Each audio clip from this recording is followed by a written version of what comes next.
Hi friends, I miss each of you so much and I can't wait to see you guys again when we get back to school. I really miss having story time with you every day at circle time, so I thought we should just try to have a story time every day while we're all at home. So I found a set of books that were mine when I was a little girl. I was about your guys' age, and they're all Disney books, and I thought it would be fun if we read a new one each day for story time. So this is the first book in the set of books, and it's called Mickey Meets the Giant. So let's get started and read it.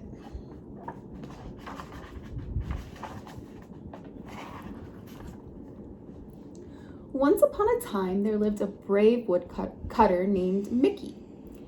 His work took him from place to place. One day, he came to a pretty town. It was called Cedar Grove. These hills are just full of sweet-smelling trees, he thought. I can sell that wood. I'll make a lot of money. But first, I must be sure my axe is sharp. So the woodcutter walked through the streets of the town. There were many people in the street. Everyone looked very upset. Whatever will happen to us? One woman cried. We must find someone who can beat the giant, yelled a man. Why is everybody so afraid of this giant? What has he done? Asked Mickey. The people told him about a night when the giant decided to have a little fun. While they lay sleeping, the giant began to whistle. When he whistled, the wind blew.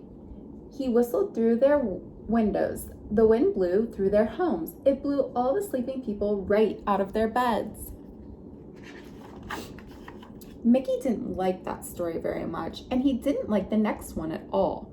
One day, the giant wanted to play. He jumped rope in the fields. They had just been planted. He made footprints all over the fields. That night it rained. The next day, the fields were covered with foot-shaped lakes.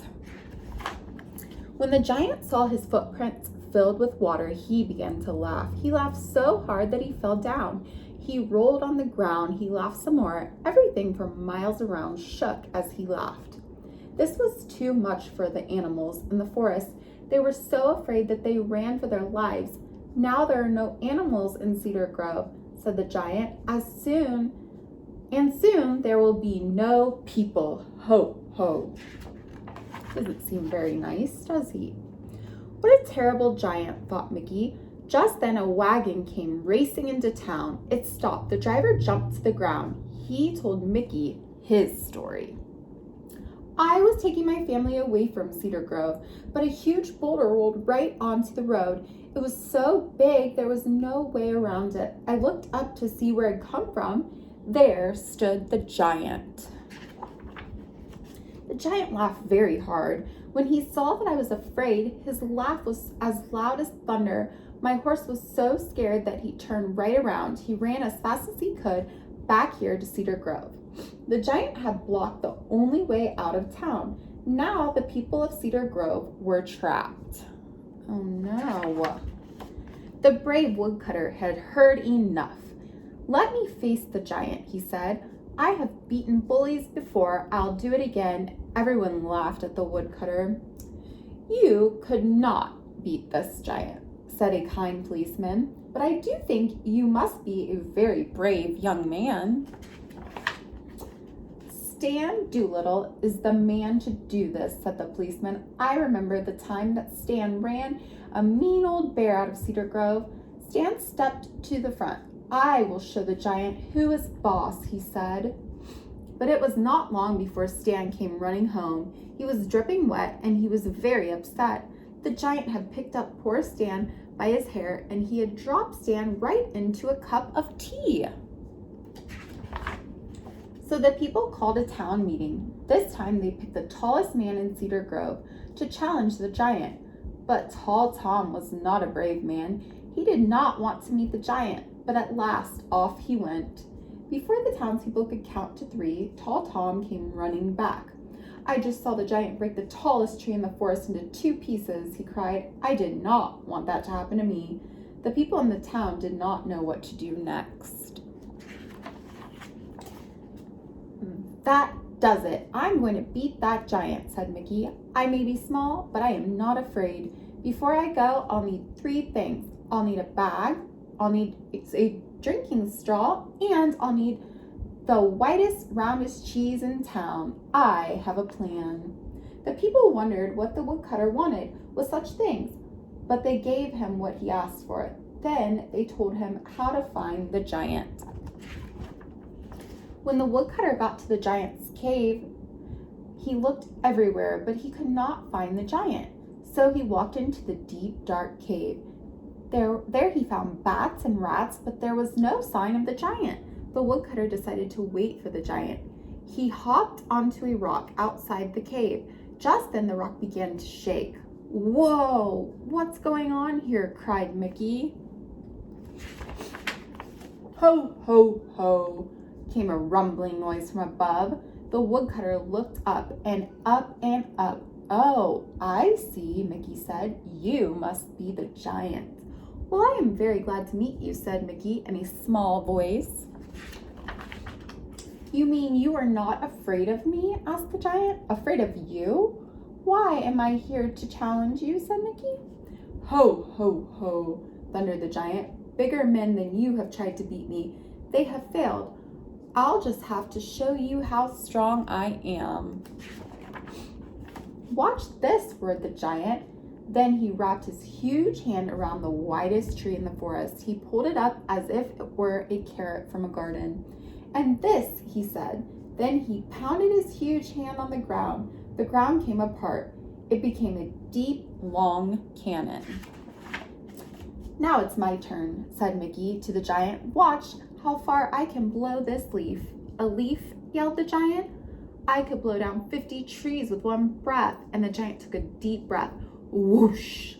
There lay 50 trees on the forest floor.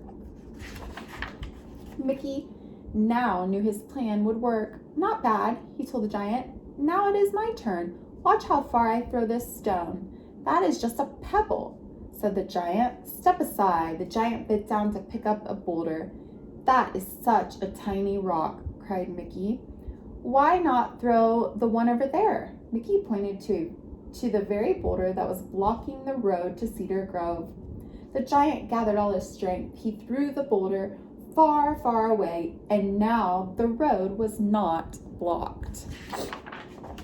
My plan is working better than I had hoped, Mickey thought. He reached into his bag. He pulled out the straw. Watch this, he said to the giant. I am going to drink all the water in this pond. Straws and ponds are for weaklings, said the giant. I can drink a lake. Can you drink all those foot-shaped lakes in the planting fields? Asked Mickey. Watch me, said the giant. And with that, he drank all the water in each and every lake. Now the giant was tired, and he was so full of water that he was about to burst. Here's an easy one for you, said Mickey. How much water can you squeeze from a stone? The giant picked up a stone. He squeezed it as hard as he could, but no water came from the stone. What kind of giant are you? Asked Mickey. He held up the round white cheese. See this stone? Watch this. Then he squeezed and squeezed. Water ran from the cheese. The giant's eyes grew big with fear. And if you don't leave Cedar Grove at once, said Mickey, why, The giant turned and ran. Mickey smiled to himself. His plan had worked. He had stood up to the giant, and he had made the giant put right all of the wrong things he had done. Quickly he went back to town. He told the people what he had done. They cheered Mickey for his courage. He became the hero of the town. From that time on, the people of Cedar Grove lived in peace, and the giant was never heard from again. The end. So Mickey helped this little town out by being brave and fixing what had been wrong in the town. That was a really, really good book. So tomorrow we will read another from the collection, and I cannot wait to read to you guys again. Bye.